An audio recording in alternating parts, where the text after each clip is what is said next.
Da budem odavno nisam vidio ovako široku masu ljudi koji različito misle i mislim da je to nešto što je najvažnije.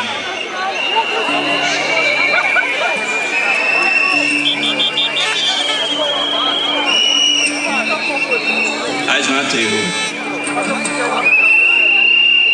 Da sam ja neko